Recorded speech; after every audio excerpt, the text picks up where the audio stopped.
Ciao! Welcome back to InkLingo. Today's story is called Il Falco che nidificò sul Duomo, or The Falcon Who Nested on the Cathedral, a gentle tale perfect for beginners in Italian. In the InkLingo app, you can tap any word to translate it instantly, save new vocabulary, and track your progress. Before we begin, let's warm up with a few key words. Nido means nest. Duomo means cathedral. Gioia means joy. Falco means falcon, and bambina means little girl. Our story follows a falcon who builds a nest high on a cathedral and a little girl who watches with wonder every day. Let's dive into the story now. Il Duomo è grande e alto. È nel centro della città. Un falco vola vicino al Duomo. Il falco è molto bello e veloce. Il falco guarda la città dall'alto. Il falco va sul Duomo. Il falco fa un nido lì. Il nido è piccolo e sicuro.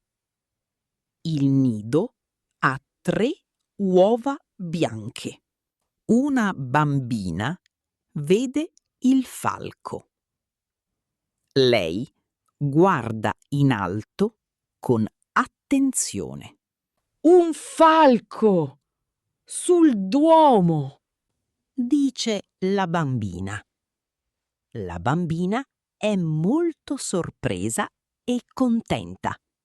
Il falco protegge le uova ogni giorno. Le uova sono piccole. Il falco non vola via lontano. Il falco resta nel nido. La bambina torna ogni giorno al Duomo. Lei guarda il falco con gioia.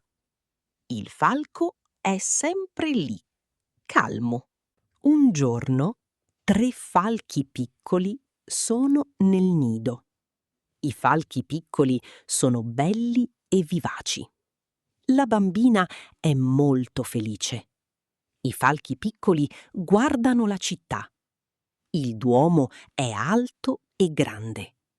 La bambina sorride e saluta i falchi. The falcon's eggs hatched into 3 lively little falcons, and the little girl smiled with joy as she watched them look out over the city together. If you want to read more stories with tap to translate, word saving, karaoke highlighting, progression tracking, and many more features, check out the InkLingo app. You can also read hundreds of stories for free on the website at inklingo.app.